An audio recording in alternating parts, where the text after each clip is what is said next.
di bawah tentang keikhlasan, tentang khumul,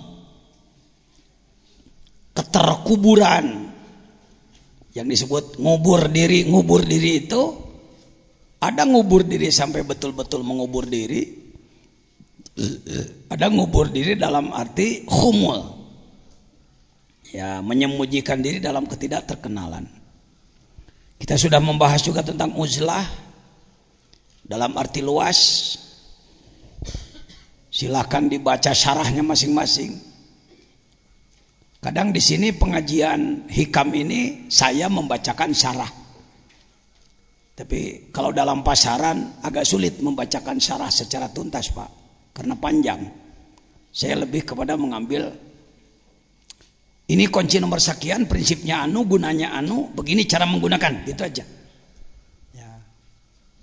Sekarang masuk ke 13.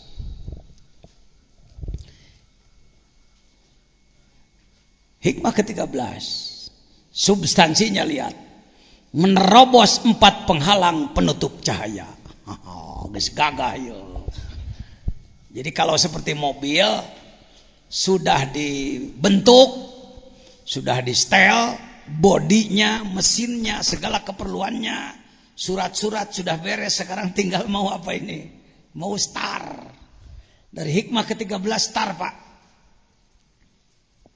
Siap-siap tempat duduk yang baik, sabuk pengaman jangan lupa, siapkan antimo, siapa tahu di tengah jalan masuk angin mabok nanti. Mungkin malam ini juga sudah masuk ke dzikir halaman 40 nanti mungkin. Kalau sudah masuk ke dzikir pasti masuk ke ijazah. Jadi tidak saya berikan ijazah di ujung nanti, supaya kita sama-sama juga melakukan pengamalan, merasakan apa yang disebutkan dalam hikam itu dirasakan oleh diri sendiri. Pulang ke rumah, kalau seperti mobil sudah indrayan,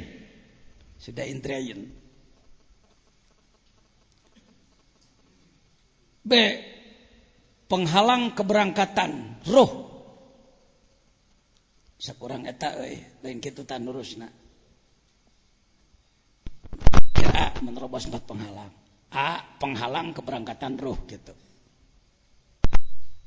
Aturna gitu. No, benar sekali. Ya. Menerobos 4 penghalang. Mana mah. Entong di A-an. A karek penghalang keberangkatan. Ya, enggak mudah. Kenapa disebut 4 penghalang? Nanti kita lihat. Ada 4 etape. Kalau seperti pembalap, ada istilahnya etape ya Pak Haji. Etape itu penggalan. Pos 1, pos 2, pos 3, pos 4. Ayuhas salik. Apa salik itu? Orang yang sedang melakukan perjalanan roh menuju Allah, menembus 4 lapis alam, mulki malakut, jabarut lahut. Sekarang pengalaman Sayyid Ibn Athaillah Sakandari. A. Penghalang keberangkatan roh. A. B. Penghalang masuk ke hadrat Allah.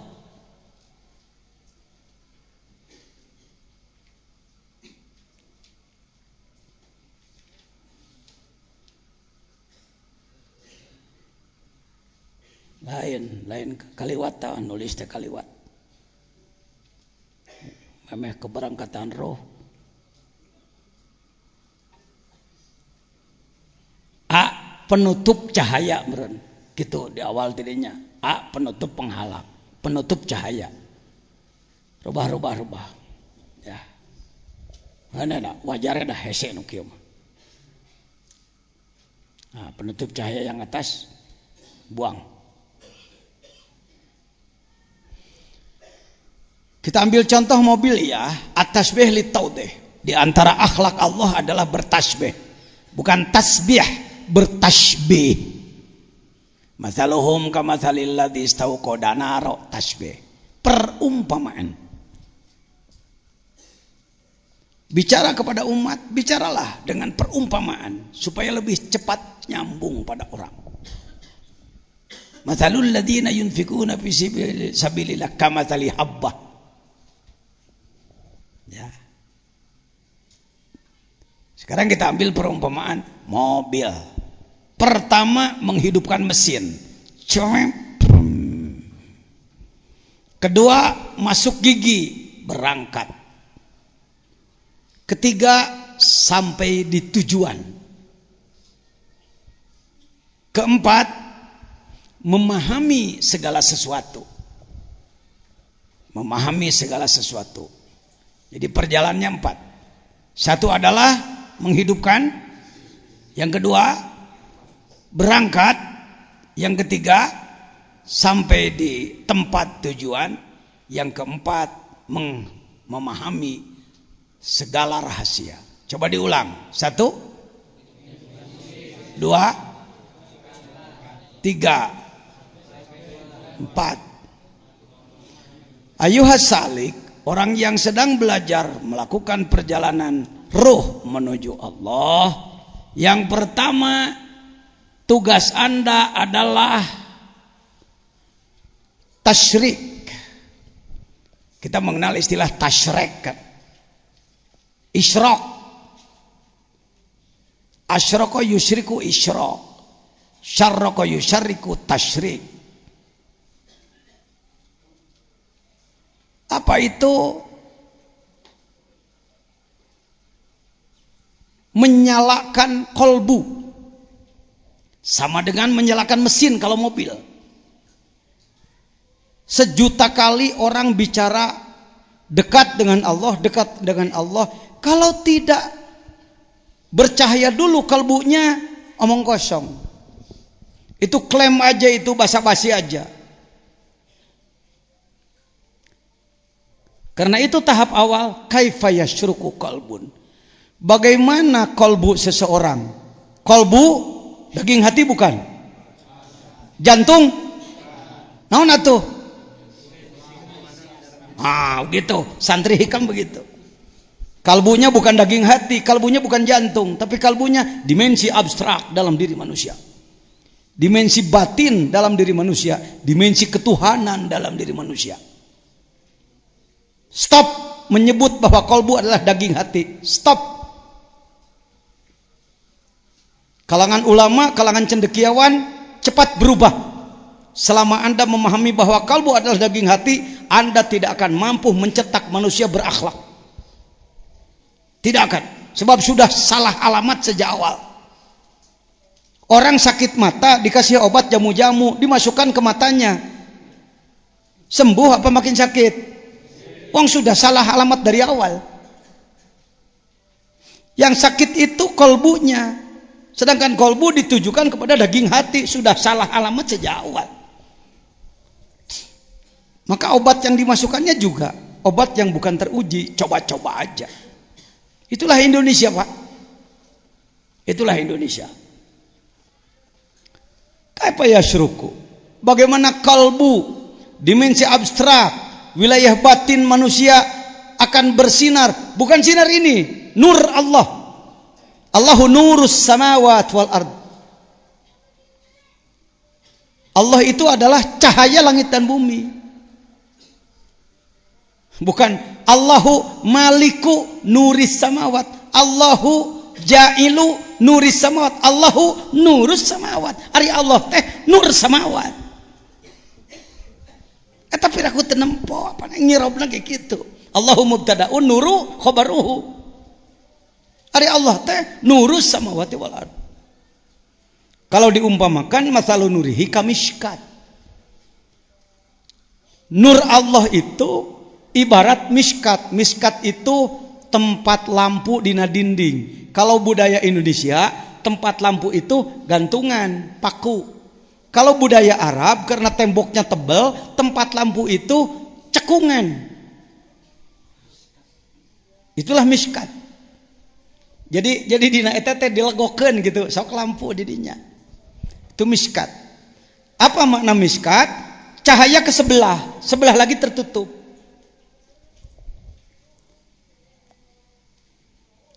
Al-miskat fiha misbah, di situ ada lampunya.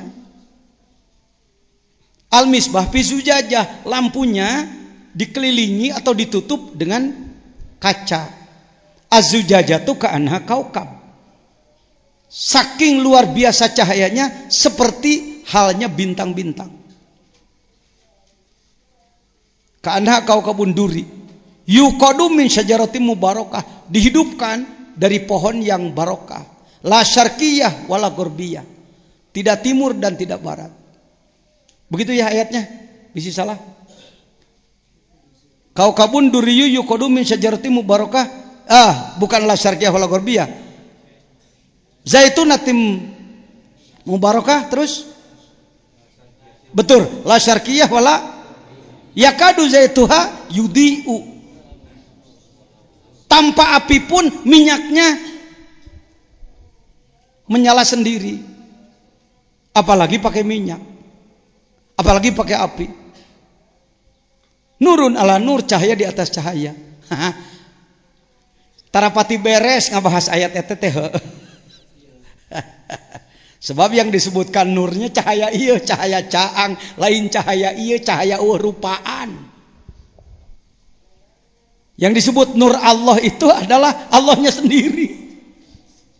Allah itu adalah nur. Apa yang disebutkan miskat? Kolbu. Apa yang disebutkan lampu? Iman. Apa yang disebutkan minyak? Zikir.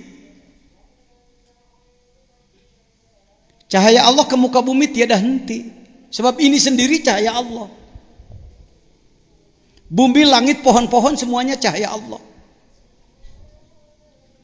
Ya, cahaya Allah. Kaifa yasyruku? Bagaimana cahaya Allah akan berada pada kalbu seseorang? Suarul akwan muntabiatun fi mir'atihi. Suar gambaran. Akwan makhluk. Bayangan-bayangan makhluk. Pikiran-pikiran yang ada di dalam kalbu adalah akwan, makhluk. Muntabiatun teh tercetak, tertanam bimir atihi, di dalam kacanya kalbu. Allah menciptakan kalbu dalam diri manusia untuk dia, bukan untuk yang lain. Kalau Anda pesan kamar di Jakarta, di hotel Borobudur, di hotel Horizon, di hotel Indonesia dan lain-lain. Kamar berapa? 911, lantai 9, nomor 11. Itu adalah kamar Anda. Anu kuncina ku kertas teh, muka nahararese dicolok-colok. Tu mana kunci gucelek di orang. Terus terang, saya termasuk suka kesulitan itu. Namun kunci geus kuno kitu pusing ya. Si digerawan pagawena, buka. Ya. Teu mung nyebut teu bisa mah capek lah. Ya sudah. Kamar berapa? 911. Sebut saja itu untuk Pak Jajan lah. Booking.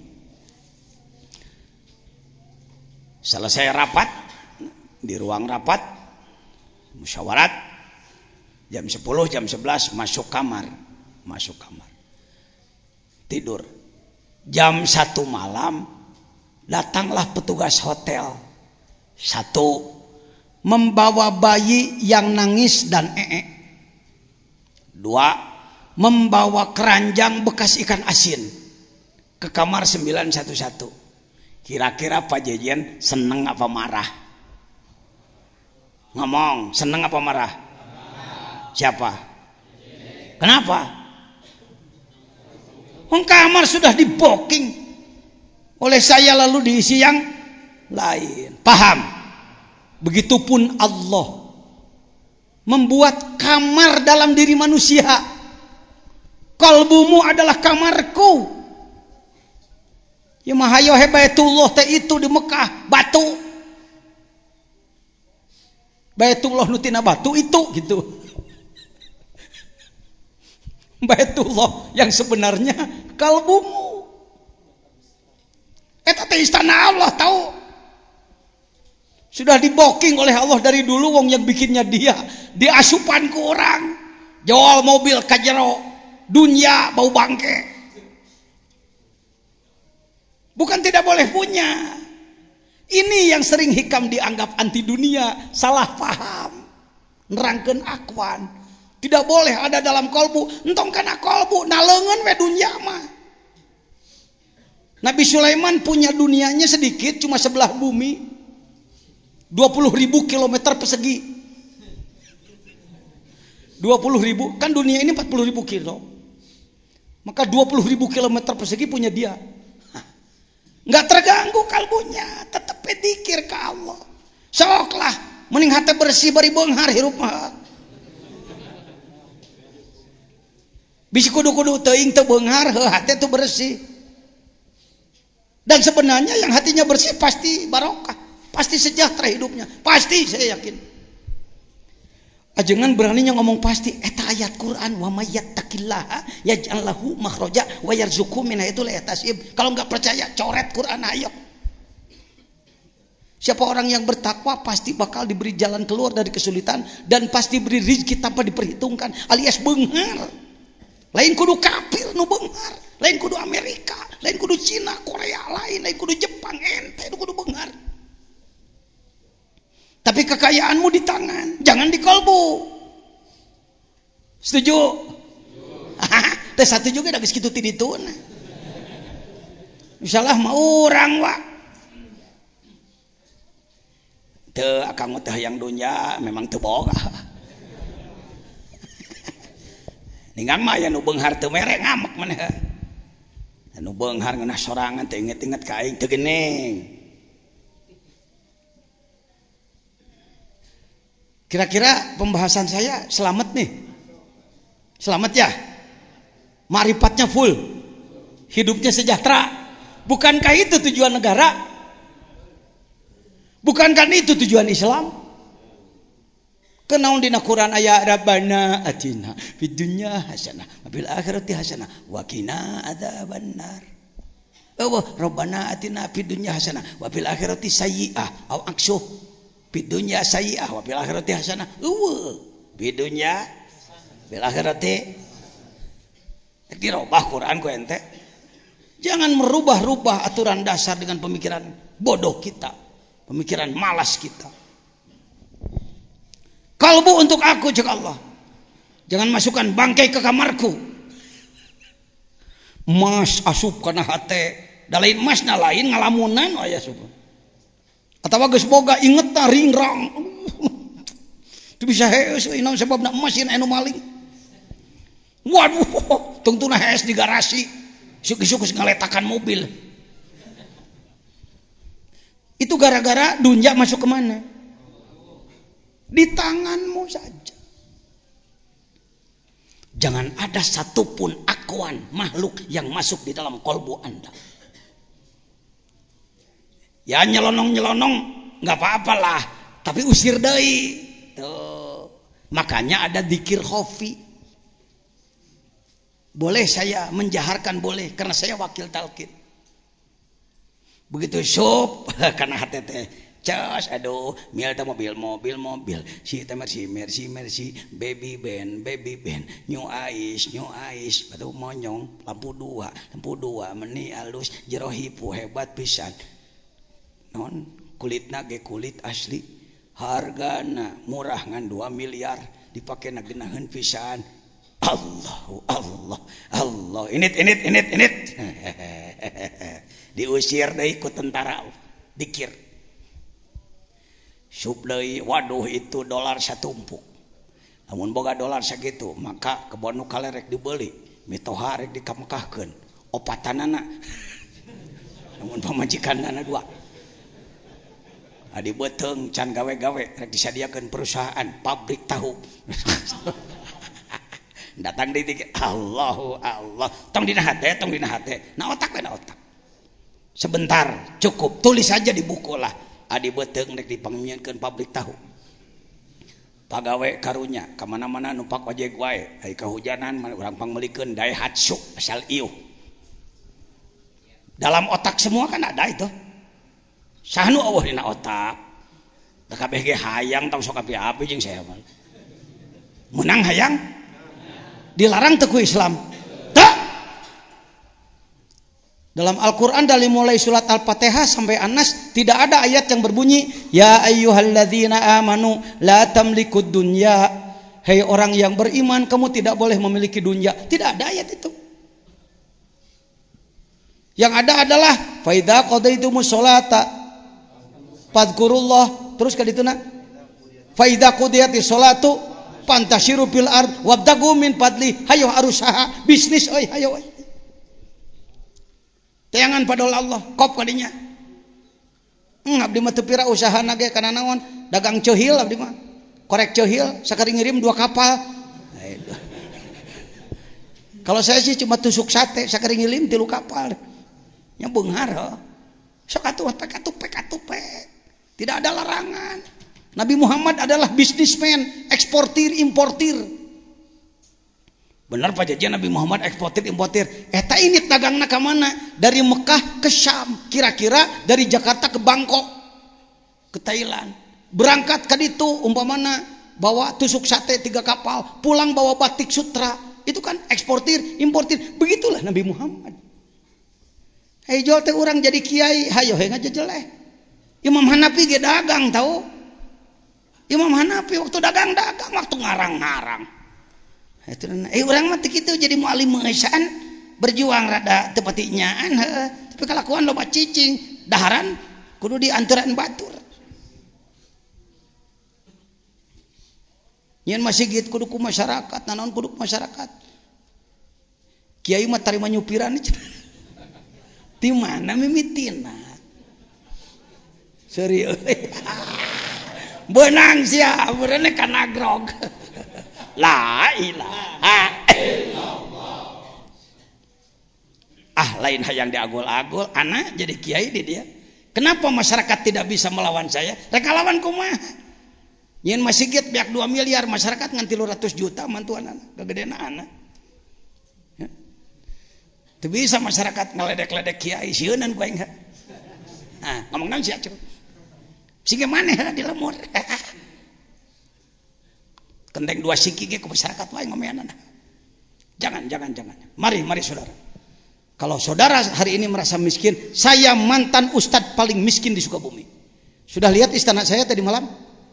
Geus lah teu kudu ditemongkeun deui oleh waktu. Tapi bisa merubah. Bisa berubah. Tidak dilarang. Jadi ini bukan melarang punya akuan, punya makhluk pek kadinya. Tapi jangan masuk ke kalbu. Kalbu adalah kamar eksekutif untuk siapa? Keun Allah di dieu mah. Tuh, kernaon ge. Atos ijazah naksabandina encan. Entos sebagian encan, 5 menit tuh gitu mah. Gaduh kena wudu. Ya, terima kasih. Paham ya sampai di Monti Biafi Mirati bahwa kalbu untuk yang diada di dalam zikir. Ingat Allah, takzim ke Allah, takbir ngagungkeun Allah. Tahmid muji Allah, takdis mensucikan Allah. Genah boga hati gitu. Sedangkan dunia di mana? Di tangan, akuan di tangan. Hidupkan kalbu. Yasruk. Kaifa yarhalu. Selesai menghidupkan kalbu, mesin sudah dihidupkan. Munya cicing wae. Berangkat atau menuju Allah. Kaifa yarhalu. Bagaimana bisa berangkat ilallahi? Melakukan perjalanan ruh menuju Allah, wahwa Mukabbalun bisyahwatihi. Gigi satu masuk, celak. Ngang. Teu init-init. Barang ditempo, roda dirantai. Dirantai ku besi segede-gede inung suku. Maka tugas kedua membuka apa? Ketika orang hatinya sudah menyala, mau berangkat, ia dibelenggu bisyahawatihi. Ku syahwat-syahwatna deui. Geus aya hirup ieu teh mesin hate teh. Ngan ningang arek ngagidig, belenggu deui. Arek salat, hayang hees. Arek ulin, jongjon. Arek salat jongjon ulin, arek salat jongjon rapat, arek salat jongjon gawe, rek sedekah kaburu datang deui keperluan sejen. Rek maca Quran, berita kudu dibaca koran deh. Koran baca, Quran baca pek teh teuing. Ngan atur waktuna. Saya juga ujang baca koran, Pak. Kalau nggak baca koran saya nggak tahu Yahudi sudah masuk ke Indonesia. Ya, baca koran. Ya. Jadi nu kadua penyakitna adalah dibelenggu kunaon. Di situ fungsi zikir. Jadi pada subuh zikir, menta teu lami-lami abdi mah nyuhunkeun hidayah jeung cahaya Allah ti kaloheureun Gusti. Ditungtut, dicecel. Beak deui teh geus rek pareum deui. Minyakan deui pada duhur. La ilaha illallah, la ilallah. Peot deui, asup deui setan jurig segala rupa ka jero, usiran deui. Kos tukang kokoprak di sawah. Ayo. Hush, ayo. Kenaon euy? Ngusir naon? Ya, sedang ngusir burung dari sawahnya, syahwati. Alhamdulillah, syahwat masih bisa dihadapi. Kita perang dengan syahwat, dengan keinginan nafsu. Kang Mos, sini Kang Mos. Sini. No, Pak Mos. Mohon dikasih jalan. Yang ketiga adalah apa? Mau masuk setelah melakukan perjalanan, yarhalu, rihlah, perjalanan, sulit masuk ke hadirat Allah. Kaifa yakma'u.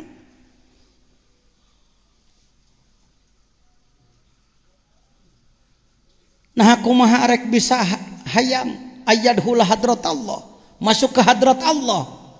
Sudah paham kan hadrat Allah? Alamnya alam apa? Lahut. Setelah alam apa? Jabarut. Yuk tolong tunjukkan mulki. Mana mulki? Oh iya. Terus kemana masuk? Ke malakut. Terus kemana? Terus kemana? Lahut. Di luhur kamu. Masuk ke lahut. Itu yang disebutkan masuk ke hadrat Allah. Jangan dibayang-bayang, hadrat Allah itu adalah istana, maka Allah duduk di singgasana, semua orang menghadap. Sumuhun dawuh. Bukan begitu. Hadrat Allah itu tidak ada tempatnya. Maha samar, maha dekat. Tidak bisa ditunjuk dengan telunjuk, dilihat dengan mata, didengar dengan telinga, dicium dengan hidung, dijilat dengan lidah. Tidak ada jarak dengan kita. Itu hadrat Allah. Prosedurnya harus melalui 3 lapis alam. Mulki, malakut, jabarut, lahut. Mulki, malakut, jabarut, lahut. Nges tong ditunjuk sebab lahut lain di ditu. Mencakup semua alam. Wasi'a kursiyuhu as-samawati wal ard. Aduh, jangan teka otakan, tong diotakan, dana kita diotakan, capek. Naon ngotakan gitu? Saya mau nanya, korma enak? Pernah diotakan ku ente? Apa sebabnya dia enak? Karena menulis jat. Wah, wapkeun. Biarlah orang biologi yang meneliti. Orang tararangal kuliah lagi kuliah sabaraha tahun naliti nu kitu. Paham? Pernah makan pisang? Pernah mau makan pisang, waduh saya nggak berani makan, teliti dulu. Wah, jat anu, tararangal huapkeun. Lamun nyoba tur ngahuapkeun teu modar lain racun heuy. Gitu. Sulit-sulit aman. Masuk ke hadrat Allah itu dekat, jangan disulit-sulit. Siapapun berkesempatan, bukan hanya ulama yang pakai serban. Gober bukan hanya kaum intelektual yang sarjana. Bukan hanya kaum cendekiawan dan ulama. Seniman bisa, politikus bisa, orang bodoh bisa, gemel bisa, urut jablay bisa, urut bado garong bisa. Wong wali itu daur ulang. Lagi-lagi saya ngomong terus begini. Saya pengen melihat Anda lebih sukses daripada saya. Saya ini pengantar aja. Saya antar Anda, tah ilmu najungkan itu waduh, betapa nikmatnya saya dalam kubur nanti. AA yang dari Banjar, ternyata Banjar semua masjidnya sudah makmur, ibadahnya sudah bagus, zakatnya sudah bagus, infaknya sudah bagus, tilawah Quran sudah bagus. Merencek saya di jero kubur, sebenarnya saya teh calon neraka, teu tulus lantaran kungsi ngomong, ku diamalkeun ngarah etana saya mah euy. Saya mah lain calon surga ngan ka neraka mah teu sanggup. Ilahilas. Oh, tong akan diteruskan. Da teu pati ngarti pan. Naon eusina? Nun Gusti abdi teu pantes asup ka surga. Jangan dulu wala aqwa, denger dulu jawaban malaikat, kira-kira malaikat juga ikut bernazom dari sana. Memang nage siamah calon neraka. Ini enggak pernah diangkat imajinasi itu. Andaikan telinga ini tidak ditutup hijab, saya kira pasti terdengar nyanyian malaikat. Kita di bawah ilahilas. Itu nadamnya Sayyid Abu Nuwas atau Abu Nawas radhiyallahu anhu.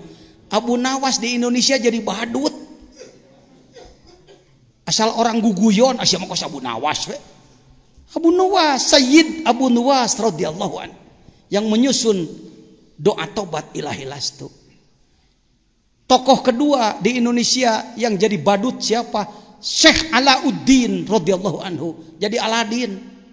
Ngaran beus. Tuluy jadi lampu. Lampu Aladin, make jin di jero teh. Tuluy dibayangkeun make baju Pakistan. Sepatu cantik ka hareup, mawa mie. Super mie. Syekh Alauddin ibu. Kok Pak Jajan tahu? Saya punya kitabnya Jami'u Karomatil Aulia. Ada ratusan mungkin ribuan wali yang disebut di situ. Syekh anu karomatnya ini, Syekh anu karomatnya ini, Syekh anu karomatnya ini. Syekh Alauddin jadi Aladin. Ngaran beus jadi guguyon, lampu jadi simsalabim, abrakadabra, simsalabim nantinya jadi apa? Tak tak tak. Jadah. Wali jadi heureuy. Itu Kang Mos. Mari. Daur ulang. Kita ini ember-ember pecah. Kita ini plastik-plastik tak bernilai yang sudah berada di wadah sampah, tempat sampah, tapi diambil, didaur, diatur 24 jam dari mulai bangun tidur. Yuk kita usahakan di bulan Ramadan, luar Ramadan, bangun minimal jam 3, salat penting, mandi salat penting, berjamaah subuh, dzikir, salat sunat isuk, isyraq, isti'adzah, istikharah, berangkat kerja, masing-masing mencari nafkah, salat duha, duhur berjamaah, kerja lagi, asar berjamaah, kerja lagi, jam 5 berhenti, menjelang maghrib, maghrib berjamaah lagi, makan dulu siang boleh, makan pada maghrib boleh, isya tidur istirahat, ngatur waktu sapopoe kitu. Eta teh perjalanan menuju Allah teh kitu carana. Itu kudu make metode khusus. Kudu ngagantung maneh. Kudu cicing di atas unggun api unggun. Kudu cicing di jero kubur make palet paeh teh ho. Buat apa repot-repot? Bikin udah rukun Islam. Kartos ya. Jadi metode nyieun wali teh kitu, Cuk. kudu make khusus pan geuning kudu kitu di sisi wahangan cara Sunan Kalijaga tuluy make itek hiji tuluy make orai ka dieu otak sutradara supaya jelema resep nonton udah ini jalannya sudah ada caranya sudah ada ya muka balon bisa hawa am kaifayat mau ayatul hadratullah wa huwa lam yatatahhar min janabati gopalatihi dia belum bersuci belum adus dari apa dari junub lupa kepada Allah jadi poho ka Allah teh junub teu suci ada mandi dohir, mandi batin, mandi syariat, mandi tarekat, wudu syariat, wudu tarekat, solat syariat, solat tarekat, saum syariat, saum tarekat, zakat syariat, zakat tarekat, haji syariat, haji tarekat. Wajib dua-duana fardu ain. Ulah kieu abdi mah sanes kelasna ceuk saha? Pugu kelasna heueuh. Saya mau nanya, yang masuk kelas itu yang sudah lulus, yang mau belajar. Ning tanya, kenapa Anda masuk kelas tasawuf? Karena saya ingin belajar. Oh, nggak bisa, harus sudah jadi wali. Dulu itu menang liur. Mani heula, bersih heula. Hanya gitu, mani heula. Bersih dulu. Yang ketiga, yang keempat. Am kaifa yarju ayyab hamadaqaiqul asrar wa huwa lam yatub min hafawatihi. Dan bagaimana ia bisa memahami semua rahasia. Ini semua ada rahasianya. Ada asror. Lain asror jurus dikitu-kitu. Etama pengembangan. Ada orang yang menggali ilmu jurus supaya rada hebat kadengena asror. Maka orang memahami bahwa asror adalah ilmu jurus. Ngonang Syekh Anu ai datang teh cepot astra jingga. Yole eyang tuluy ngagerem kacau deui wae. Asror bukan begitu. Asror itu lihat jamak daripada sirri. Sirrun adalah rahasia. Dalam segala sesuatu ada rahasianya. Ada rahasia asma Allah. Ada rahasianya. Daun-daunan beribu-ribu macam. Khasiatnya beribu-ribu macam. Orang rahet hayang boboro rapat make daun babadotan nyari beteng mencret wae make daun tuh kan mejen wae hayang ngaboro sut make daun sena apa beuteung nyaho bangga saya beli obat dari apotek heupan apotek teh tina dang-daunan teh dia teh dijieun. Ieu mah obat Cina, da Cina ge tina dang-daunan. Lain teu kancelina tuluy digiles henteu. Nah, bobodo mahna hirup teh deuleu itu. Nah, itu menang belat-belat teh umat Islam teh. Ini serba tertinggal dalam itu, dalam ini politik tertinggal, budaya tertinggal, seni tertinggal, ekonomi tertinggal, semuanya tertinggal. Kita ini jadi maglub. Bangkit Pak, Allahu Akbar. Siap bangkit. Kade di siap datang ka imah lung saya deui. Jadi deui mualim ngagayem ngan nyatu aja ngudud. Sorry. Bahasa sayanya begini ya udah nggak bisa ditutupi lah. Wataknya udah begini. Jadi berapa tahap ini? Bisa dipahami? Bisa. Kalimat inti terbitnya sinar, bangkit, masuk ke hadirat Allah, halus-halusnya rahasia. Lanjut permasalahannya. Hati seorang salik sulit bersinar dengan nur Allah karena tertutup oleh kesenangan duniawi. Bukan hanya benda. Yang disebutkan akwan bukan hanya mobil, rumah, sawah, tanah, beki molor ke asup. Tete dunya teh akwan teh. Buki hees, buki ngawangkung, tepuguh topikna ngajurujus yang ngomong kemana jorna. Kuat beak budang garam 2 bungkus ngageruan deui. Masak atuh masak. Kudu puas bari teu puguh arahna. Duniawi. Yang miskin harta hidupnya menggerutu bahkan mempersalahkan nasib. Yang sudah punya malah sombong dan hura-hura. Eta nu disebutkeun akwan ku Mang Jejen. Ditafsiran ku anak kitu tah. Pagawean urang teh heueuh. Ningang geus boga hura-hura, ningang teu boga kakalenek ayo. Enggak begitu. Yang kedua, hidup mengikuti keinginan hawa nafsu. Yang ketiga, sulit melakukan ibadah dohir batin untuk membuka perjalanan ruh menuju Allah. Selanjutnya, sulit masuk ke hadirat Allah. Adalah sulit memahami halus-halusna rahasia Allah. Semua punya rahasia, semua punya rahasia. Sebelum masuk kepada hikmah yang ke 14, izin Allah walaupun dalam keadaan capek, sohib saya, adik saya, teman berjuang saya, Al-Mukarram Ustadz Kiai Haji Mustafa berkenan hadir. Inginnya beliau hadir tadi malam bersama kawan-kawan pada pembukaan, tapi karena sibuk harus ada rapat beberapa kali, maka malam ini beliau hadir. Saya mohon ada sekapur sirih dari beliau, sebab saya sedang berjuang dengan beliau. Di kampung Bapak ada Iqra? Belajar Quran ada Iqra? Oh ada ya. Iqra itu ciptaan Baghdad atau ciptaan mana?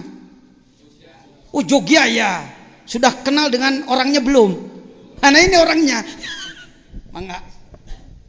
Yang penyusun Iqra bimbingan Al-Mukarram Kiai Haji As'ad Muhammad beliau. Sekarang jadi ketua nasional beliau dan menjadi orang Sukabumi. Fadal.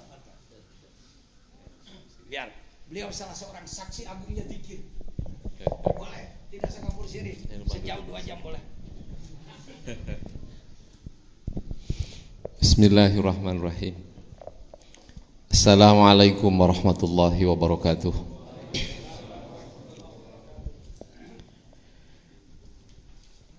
Alhamdulillahilladzi arsala rasulahu bil huda wa dinil haq liyudhhirahu 'ala ad-dini kullih wa kafa billahi syahidah. Asyhadu an la ilaha illallah wahdahu la syarikalah wa asyhadu anna Muhammadan abduhu wa rasuluh. Allahumma salli ala sayyidina Muhammad wa ala alihi wa sahbihi ajma'in, amma ba'd. Mukarram Kiai Haji Zazen Zainal Abidin. Kadang-kadang saya juga memanggil AA karena memang ceritanya saya diangkat sebagai adik.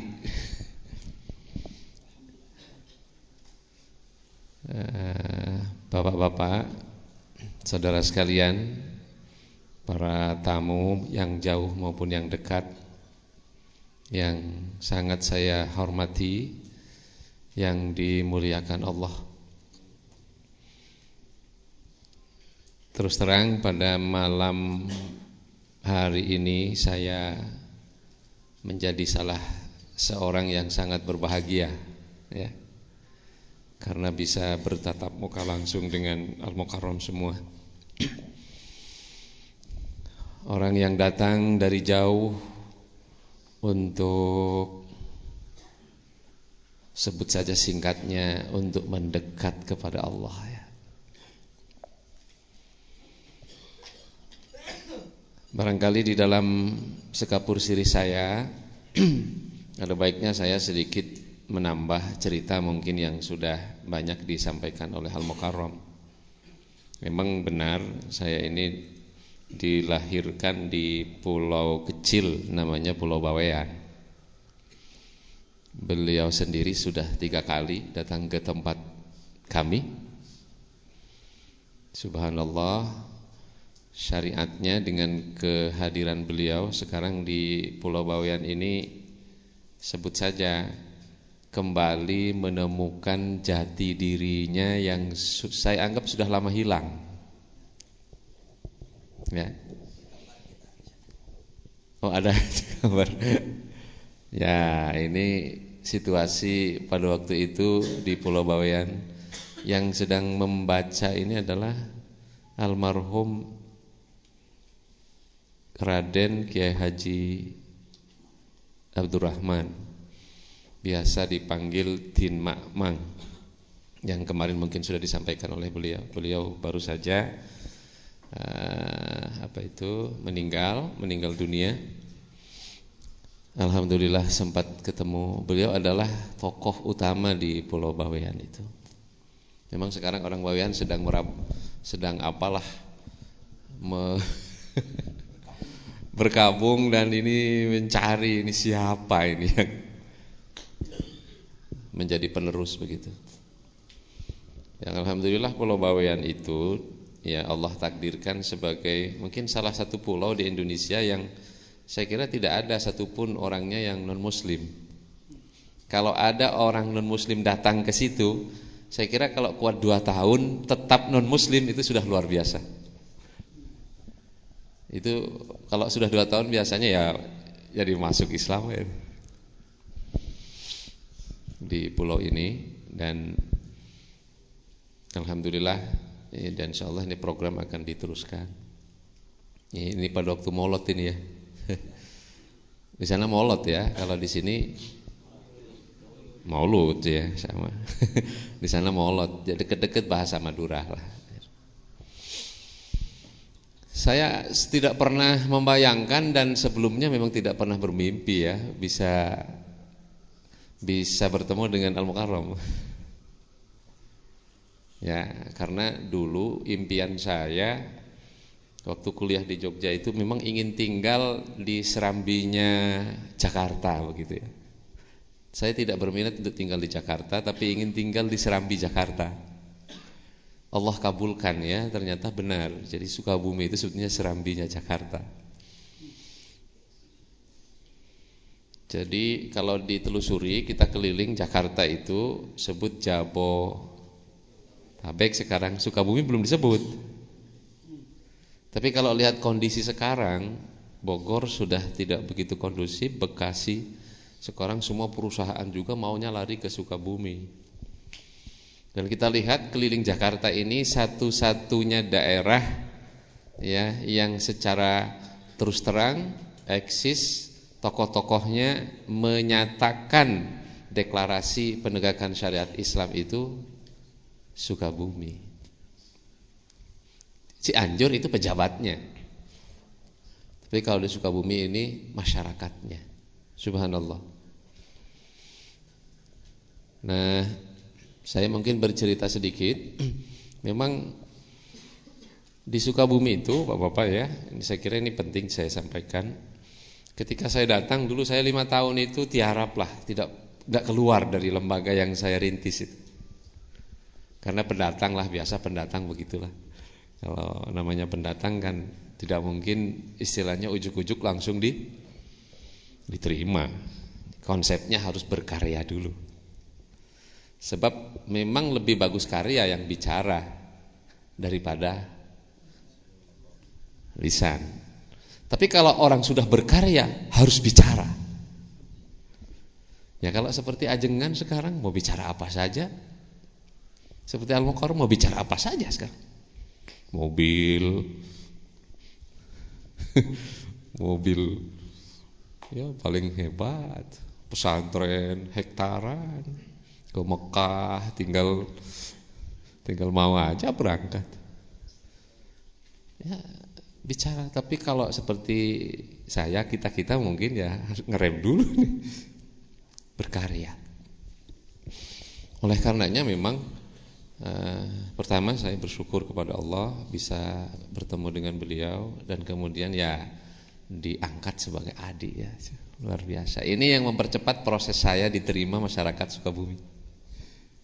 Karena terus terang waktu tahun 2002 jangan ya. Tahun 2002 kita merintis penegakan syariat Islam di Kabupaten Sukabumi ini, saya sekali itu ketemu dengan beliau dan saya juga tidak ngerti bagaimana ceritanya. Begitu ada kepanitiaan perintisan penegakan syariat Islam, kok saya diminta untuk menjadi sekretaris. Saya juga nggak ngerti nih gimana ceritanya. Ini terjadilah pasangan kan ketua dengan sekretaris ya. Nah ini iya, jadi itulah yang nampak. Nah ini yang di tengah Al-Mukarram beliau ya, di sebelahnya adalah Kiai Haji almarhum Kiai Haji Dadun Abdul Qahar. Ya, beliau tokoh sentral di Kabupaten Sukabumi, kasepuhan yang sudah almarhum. Ya, beliaulah istilahnya kalau sudah bersuara Kalau gitu ke Sukabumi. Kalau beliau sudah bersuara, ya udah yang lain diem gitu. Maka ketika deklarator dulu, beliau berceramah, di sebelah saya ini orang Banten. Dia bilang, Ustaz, ini bumi ikut bergetar. Bumi ikut bergetar. Mendengar suara beliau yang begitu lantang pada waktu itu. Saya sebetulnya memang mencari ya, di mana saya akan tinggal ini. Tapi takdir Allah memang saya diantarkan ke Sukabumi. Nah, pada saat deklarasi ini saya juga tidak pernah membayangkan kalau deklarasi itu akan jatuh pada tanggal 10 Muharram dan bertepatan tanggal 24 Maret. Nah, tanggal 24 Maret pada tahun itu memang saya pas kalau ulang tahun ini ya. Ulang tahun ke-40. Artinya usia 40 saat deklarasi itu. Maka pada saat itulah ya kita sedang saum ya, sedang saum Asyura. Saat itulah saya berketetapan bahwa saya tidak boleh pergi dari Sukabumi. Ya akhirnya apapun ya dihadapilah. Kalau ajengan ada yang mau bantai, saya yang maju begitu. Kalau saya diusik-usik, beliau yang maju begitu aja. Jadi memang ini sudah ya kita pahami seperti itu ya. Bukan membela pribadi tapi membela perjuangan. Perjuangan kan terkait dengan pribadi. Kalau pribadinya enggak ada mau berjuang dengan apa? Nah, inilah yang kita lakukan sampai sekarang alhamdulillah al-mukarram. Nah, ini yang kami rasakan seperti itu, sehingga subhanallah pada malam hari ini saya melihat ada sesuatu yang baru ya, ada sesuatu yang baru. Sebab di dalam apa yang kami pikirkan, mungkin sebut saja saya pikirkan, bisa benar bisa salah, Sukabumi ini hanya akan berubah dengan dua hal menurut saya. Ya, mungkin nanti bisa dikembangkan. Termasuk Jawa Barat bahkan Indonesia. Jadi yang dibutuhkan menurut analisa saya, Indonesia itu pertama butuh pencerahan. Pencerahan, kalau Al-Mukarram tadi menyebutnya surat An-Nur ya. An-Nur ayat 30. Ayat 35 kan? 35. Allahu nurus samawati wal ardh. Jadi bangsa Indonesia ini butuh pencerahan. Kita lihat bagaimana di televisi kan. Di Indonesia itu masih 40% masyarakat miskinnya. Tapi kita lihat di televisi itu apa isinya sekarang. Para petinggi kita, ya kan? Itu yang diperdebatkan sehari-hari kalau bukan politik adalah fulus korupsi. Coba bayangkan.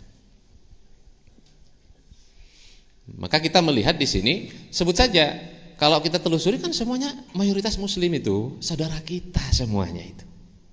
Pak Presiden muslim, Ketua Dewan muslim, Ketua MPR muslim, mayoritas dewan muslim, mayoritas menteri muslim, kemudian mayoritas ketua partai muslim. Saudara kita semua. Kalau ditanya rukun Islam 1 pasti jawabnya syahadat, 2 salat, 3 zakat, 4 saum, 5 serempak semuanya. Tapi di mana salatnya? Di mana saumnya? Dan di mana zakatnya? Di mana hajinya? Kan rata-rata ketua partai kita sudah haji. Semua presiden kita sudah haji. Hampir mayoritas anggota dewan kita sudah haji. Apakah tidak pernah nyampai kepada kita semua dan tokoh-tokoh itu bahwa para haji itu, para hujjat itu adalah wafdullah, kan begitu? Duta Allah yang seharusnya pulang dari sana mengabarkan kepada umat ini apa yang dikabarkan Allah di sana. Tapi apa kenyataannya? Maka saya melihat bangsa ini butuh pencerahan. Dan apa yang dilakukan oleh Al-Mukarram sekarang ini adalah bentuk pencerahan. Ini sebetulnya yang diperlukan. Saya menyebutnya checklist nanti ya. 2 ini. Ini kalau checklist kan begini ya. Nah, ini pencerahannya. Kalau dalam bahasa Qur'annya mungkin tanzil. Jadi perlu tanzil, perlu turun kembali sebentuk pencerahan kepada bangsa ini. Ya, pencerahan tentang syahadahnya, pencerahan tentang sholatnya, pencerahan tentang zakatnya, pencerahan tentang saumnya, pencerahan tentang hajinya, pencerahan tentang semua hal, termasuk masalah politik sekarang, masalah dakwah, pencerahan. Ini perlu dibedah kembali. Tadi sudah diluruskan oleh Al-Mukarram. Selama ini kan kuncinya di kolbu kan? Kuncinya di kolbu. Tapi sekarang memahami kolbu juga kan masih gelap ini. Masih gelap. Maka ini perlu dicerahkan dulu. Pencerahan. Saya melihatnya di situ. Dan bulan Ramadan ini sebetulnya bulan yang disediakan Allah untuk itu. Maka mari kita lihat misalnya dalam surat Ad-Dukhan ya. Nah, ini deklarasi di surat Ad-Dukhan itu. Kebetulan saya Ramadan ini sedang tadabbur surat Ad-Dukhan. Saya mentradisikan setiap Ramadan itu ada surat tertentu yang tadabbur ya, mulai dari membacanya, menghafalnya begitu ya. Kemudian mengenal bahasanya sampai tadabbur isinya. Kebetulan tahun ini jatuh pilihan ke surat Ad-Dukhan. Tahun yang lalu surat Az-Zumar. Tahun sebelumnya lagi surat Yasin. Jadi biasanya kalau sudah begitu nanti hafalannya jadi tambah begitu. Nah, dalam surat Ad-Dukhan ini coba kita perhatikan contohnya. Surat Ad-Dukhan, surat 44 ya. Surat ke-44. A'udzubillahi minasyaitonirrajim. Saya bacakan beberapa ayat saja bagian awal ya. Bismillahirrahmanirrahim. Hamim wal kitabil mubin. Inna anzalnahu fi lailatin mubarakatin. Inna kunna munzirin. Di sini kan rahasianya.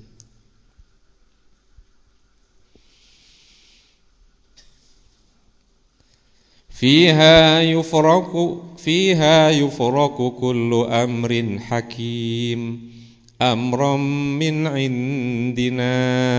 Inna kunna mursilin. Rahmatan min rabbika innahu huwas sami'ul alim. Rabbis samawati wal ardi wa ma bainahuma in kuntum muqinin. La ilaha illa huwa yuhyi wa yumit. Rabbukum wa rabbu abaikumul awwalin. Bal hum fi syakki yal'abun. Ini baru beberapa ayat di bagian awal. Coba nanti kita buka itu ya. Kalau kita perhatikan di sini jelas sekali ya. Jadi bahwa semua permasalahan yang dihadapi manusia itu sebetulnya sudah Allah siapkan cara menyelesaikannya dengan turunnya Al-Quran itu.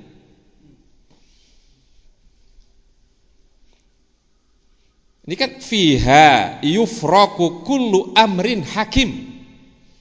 Kan sama dengan tanazzalu alaihimul malaika tuwarruhu fiha bi'idzni rabbihim min kulli amrin salam. Kan sama.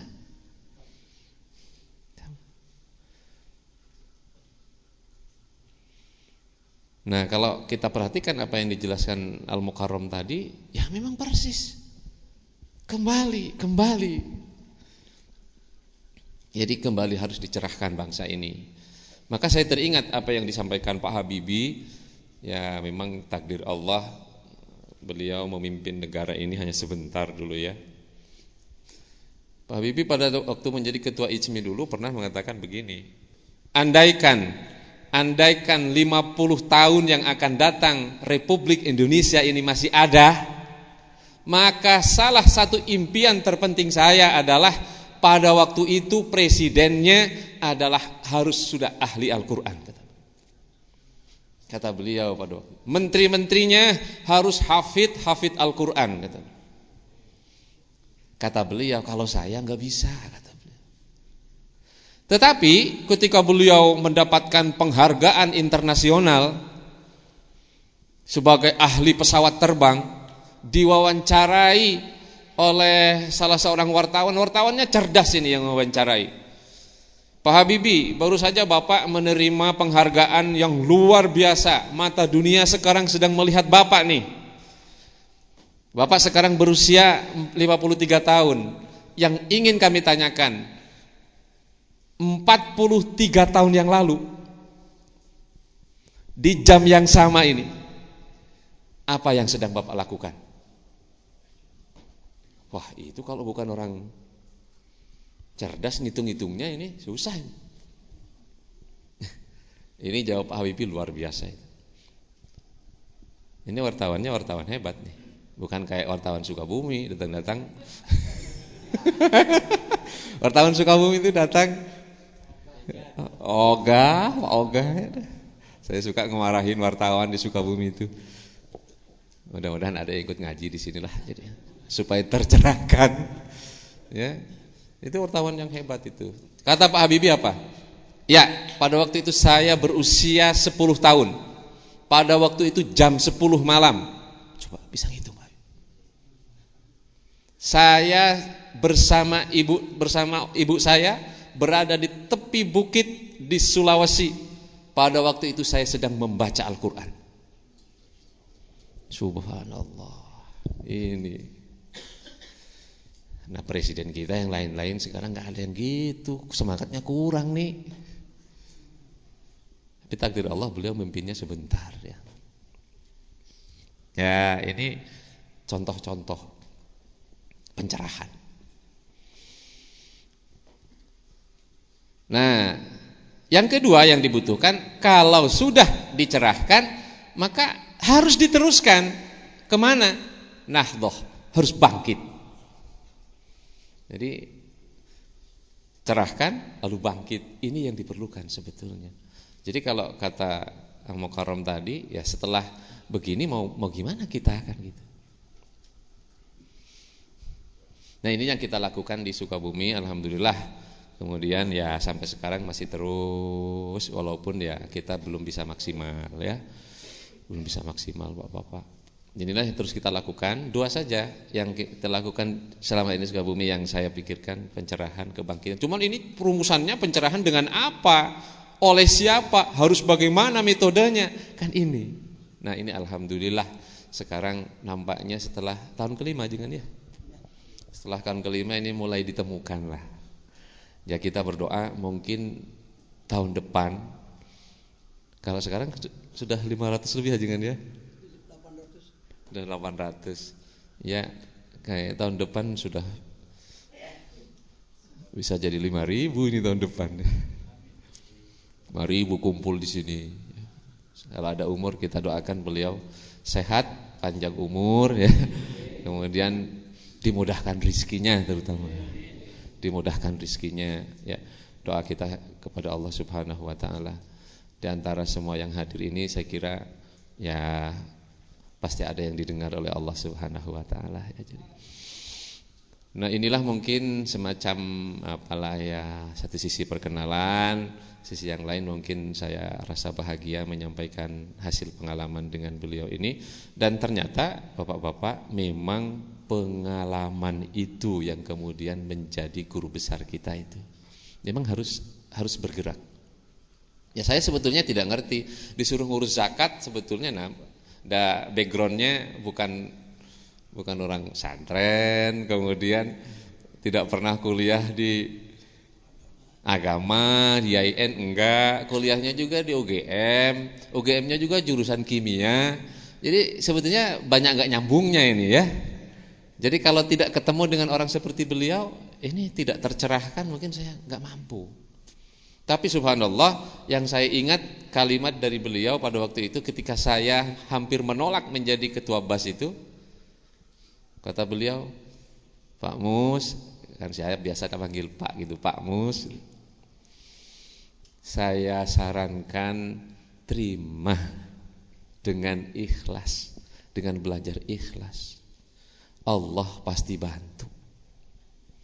Saya kantongin tuh. Saya ingat terus tuh, saya kantongin. Saya nanya lagi ke guru saya yang satunya almarhum Pak Kiai Haji Acep Supyani.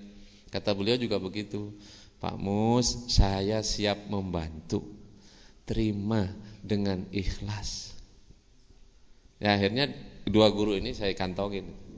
Ya kalau ada masalah saya datang aja ke beliau. Tapi subhanallah ternyata memang benar apa yang dijanjikan Allah. Kalau kita sudah mujahadah, sudah sungguh-sungguh, ternyata jalan-jalan itu dibuka oleh Allah itu. Termasuk jalan rizki.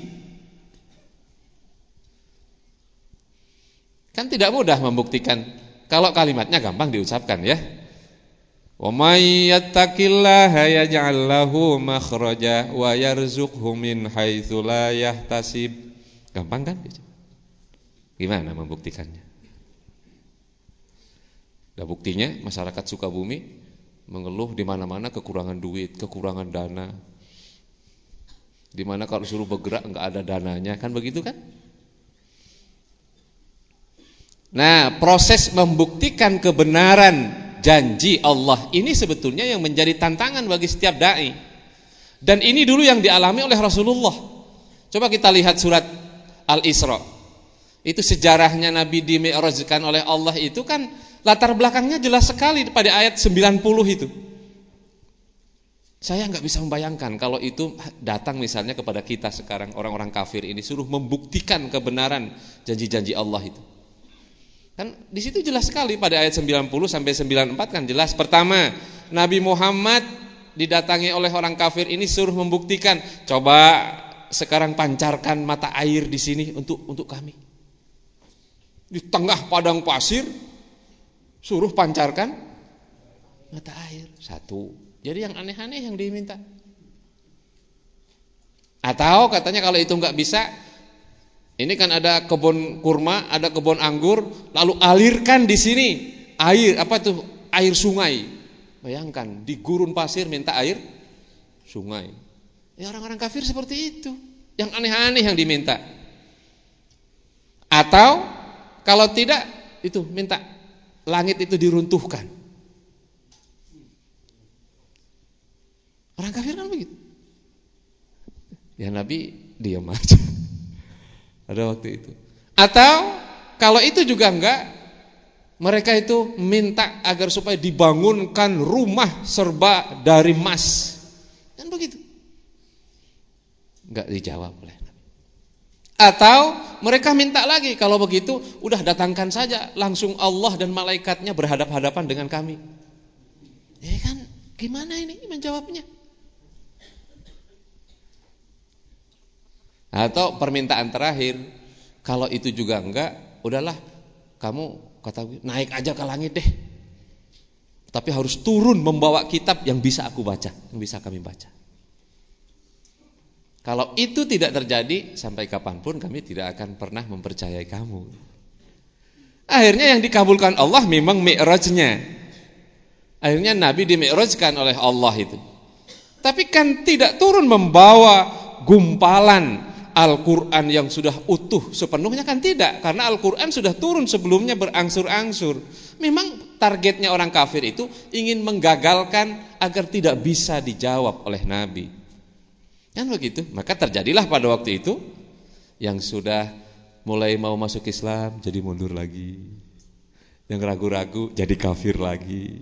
Bahkan yang sudah mulai mau beriman jadi ragu-ragu. Kecuali beberapa sahabat yang langsung Saddaqta ya Muhammad. Begitu. Nah kan sekarang sama. Kalau kita sebagai seorang dai lalu datang orang yang ragu-ragu suruh membuktikan kebenaran apa yang kita ucapkan, apa yang bisa kita lakukan? Ini masalahnya. Oleh karenanya Al-Mukarram semua, ya saya ini hanya apalah saking gembiranya ya. Mudah-mudahan sedikit perkenalan saya ini bermanfaat, dan sepenuhnya sebetulnya apa yang saya sampaikan ini adalah apa yang selama ini saya dapatkan dari beliau, hanya mungkin ya dengan bahasa saya aja ya. Mudah-mudahan dengan pencerahan dan kemudian nanti kita bangkit bersama-sama, saya kira bukan tidak mungkin lah 20 tahun ke depan Indonesia ini tidak lagi seperti ini ya. Tidak lagi seperti ini. Kalau menurut hitung-hitungan sih memang butuh 30 tahun katanya. Indonesia ini akan menjadi superpower negara Islam terbesar di dunia. Ini menurut hasil hitung-hitungan ya, karena sekarang sudah mulai muncul dari Indonesia ini luar biasa orang-orang yang cerdas, hafidh Al-Qur'an yang jumlahnya juga sangat banyak, muncul sekolah-sekolah terpadu. Sekarang anak-anak cerdas Indonesia sudah mulai kelihatan di dunia internasional, muncul dari Indonesia ini. Cuman ini masih tertutup, ya, masih tertutup. Makanya perlu pencerahan. Nah, lalu ya saya mengajak beliau ke Bawean ini, apalah? Karena beliau sedang mencari, saya pun mencari. Saya selalu berpikir begini, sering menyampaikan kepada Al-Mukarram, yuk sekali-kali kita mempelajari kembali bagaimana sih sebetulnya para waliullah dulu yang 9 itu memperjuangkan negeri ini kok menjadi mayoritas Muslim. Padahal saya kalau naik mobil sekarang dari sini ke mana? Ke ujung genteng aja. Ke Surade itu butuh waktu sekitar 5 jam lah, bawa mobil. Kita telusuri sampai ke pojok-pojok sana kok semuanya menjadi Muslim. Pakai apa dulu para wali kita, wali Allah? Pakai ini? Pakai harta? Kok bisa tembus sampai ke pelosok-pelosok? Kita jalan ke Sulawesi, jalan ke Sumatera, sampai di daerah kami sendiri yang terpencil Pulau Bawean itu, kok sampai tidak tersisa satupun orang yang tidak Muslim. Padahal kita sekarang, mohon maaf, mengajak tetangga kita saja kita sekarang udah sulitnya, bukan? Yang perlu kita pikirkan ini bagaimana sebetulnya para waliullah dulu ini, kok sampai dakwahnya itu tembus sampai kepada titik-titik gelap yang rawan pada waktu itu, sampai mayoritas Indonesia ini menjadi Muslim, dan terbukti keislaman di Indonesia ini tidak seperti umat Islam di lain tempat. Kita lihat di Afrika sekarang mulai punah. Kita lihat di Andalusia, di Spanyol, di Eropa mulai punah. Kita lihat di Timur Tengah sekarang juga begitu, mulai semakin berangsur masjid itu isinya orang-orang tua, anak-anak mudanya jarang. Tapi di Indonesia alhamdulillah, walaupun dijajah sampai 400 tahun oleh Portugis, oleh Belanda, ternyata umat Islam itu tidak berkurang, Pak. Tapi di Andalusia sekarang habis. Makanya sekarang jadi bahan kajian. Oleh karenanya ditelusuri, akhirnya ahli-ahli sejarah ini mengkaji di mana sebetulnya pusat spiritualitas Indonesia ini. Artinya tadi titik pencerahan tadi. Ada buku-buku yang bisa kita baca. Ya kalau saya yang mengungkapkan mungkin kurang pas. Ya tapi beliau mungkin sudah menyampaikan ya. Saya pernah menulis begini. Kalau ukurannya para wali Allah, kan para wali itu memang kalau dibilang pusatnya dulu ada di Jawa Timur, sekitar Gresik dan sekitarnya lah. Itu ada 5 wali, itu ada di sana ya. Kemudian yang 3 di Jawa Tengah, yang 1 di Jawa Barat. Tapi kan tidak salah kalau sekarang justru dari Jawa Barat yang mempengaruhi ke Jawa Timur. Kan enggak salah kan? Nah, kemudian saya ajak beliau ke Bawean melakukan penelitian, tadinya begitu silaturahmi. Subhanallah, ketemu dengan salah seorang dokter yang menulis buku mengkaji tentang pencerahan di Republik ini. Buku itu salah satunya menjelaskan bahwa Indonesia ini diibaratkan abjad. Abjad mulai alif, ba, ta, sa, jim, ha, ho, dal, ra, za sampai ya. Nah, di antara huruf-huruf itu ada huruf nun. Jadi Indonesia ini diibaratkan alif, ba, ta sampai ya. Nah, kemudian Pulau Jawa itu diibaratkan nunnya katanya. Diibaratkan nunnya.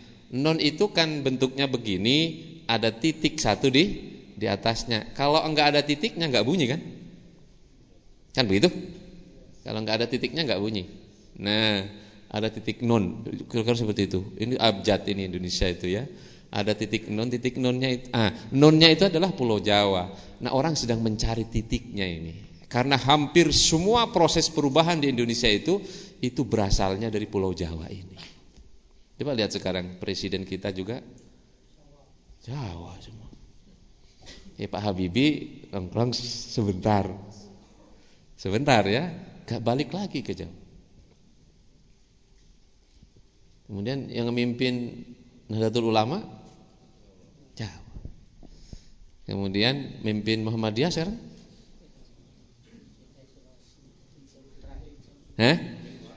Oh ya, sekarang mulai sana. Tapi kan sejarahnya itu dari Jawa semua. Jadi memang sebetulnya ini kalau Jawa bangkit, Indonesia ceritanya akan bangkit. Kalau Jawa tercerahkan, rumusnya begitu, maka Indonesia akan tercerahkan. Nah, memang rumusnya seperti itu, dipahaminya seperti itu. Maka dulu Belanda mengambilnya tanah Jawa.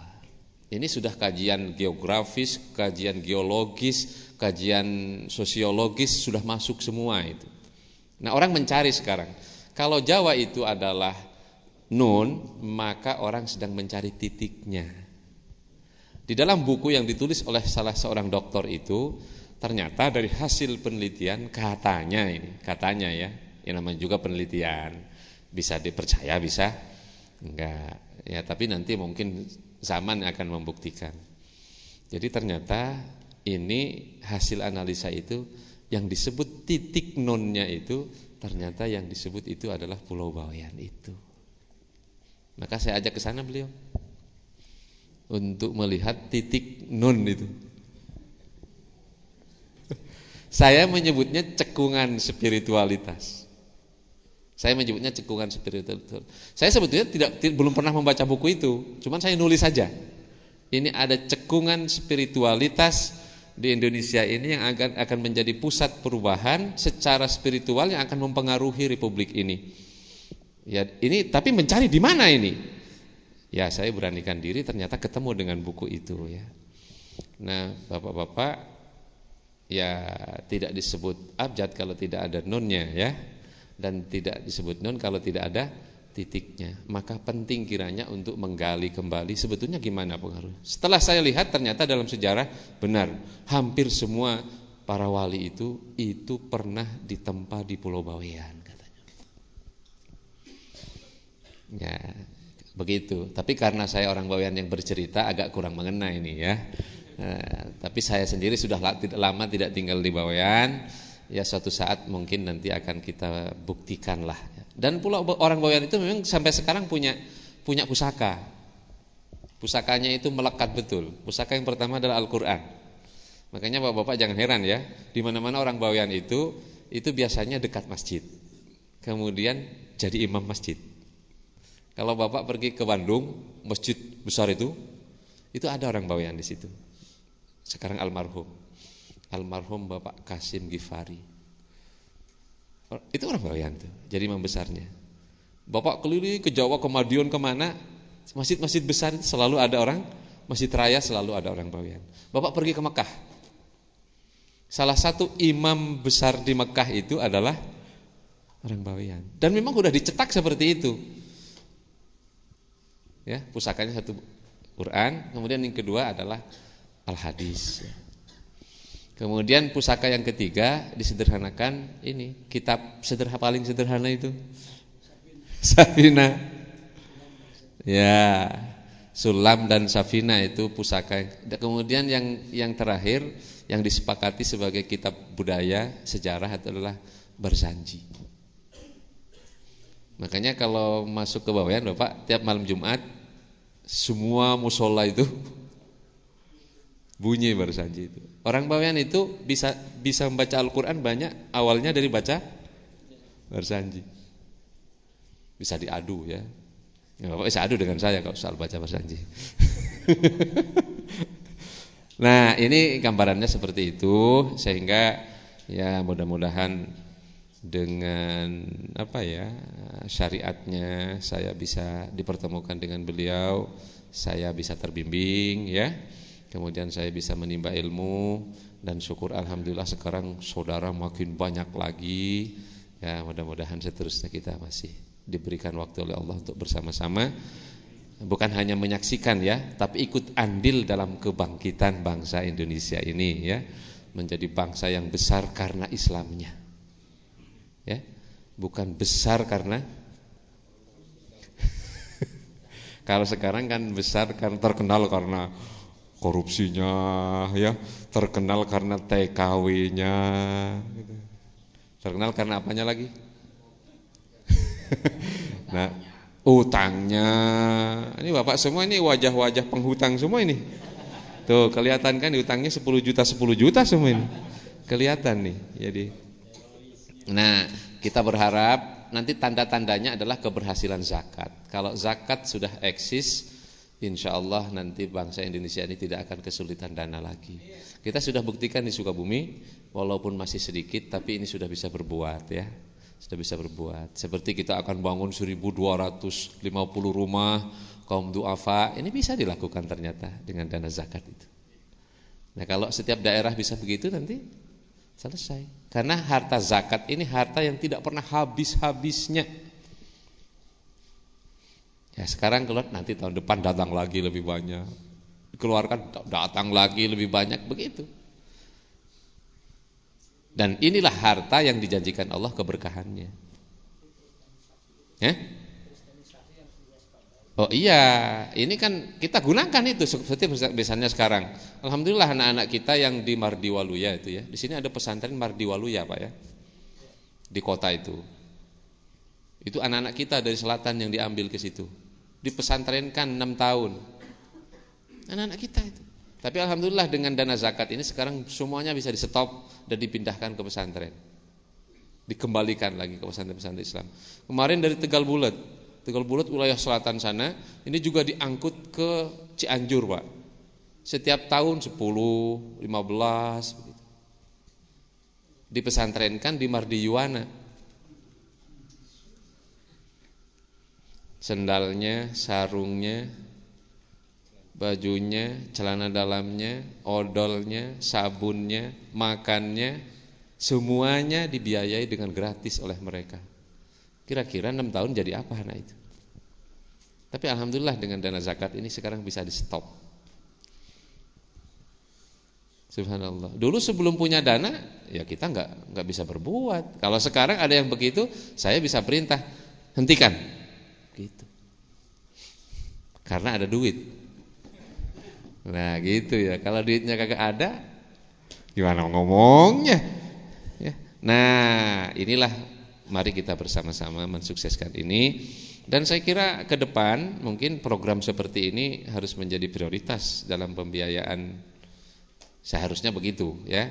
Tapi ini memang perlu ada langkah-langkah secara baik syar'inya dijelaskan, maksudnya dicerahkan dulu ya, maupun secara manajemen ini memang nanti juga perlu ada pendekatan-pendekatan. Insyaallah Bapak-bapak al-mukarram semua, saya kira mungkin dari saya sebagai bentuk kegembiraan ya sampai di sini saja. Tadinya hanya 5 menit tapi karena senang jadi tapi saya niat insyaallah malam minggu ajangan saya mungkin full di sinilah. Jadi untuk malam ini saya belum bisa full karena saya juga besok subuh ada tugas. Kemudian sehari besok ada kegiatan bersama guru-guru TPQ Begitu juga hari Minggunya. Sehingga mohon maaf, saya mestinya tadi malam juga sudah di sini, tidak bisa, tapi saya niat malam Ahad lah insyaallah akan bersama-sama di sini ya. Jadi terima kasih Al-Mukarram waktunya. Mohon maaf atas kekurangan. Saya akhiri subhanakallahumma bihamdika asyhadu an la ilaha illa anta astaghfiruka wa atubu ilaik. Astaghfirullahaladzim. Assalamualaikum warahmatullahi wabarakatuh.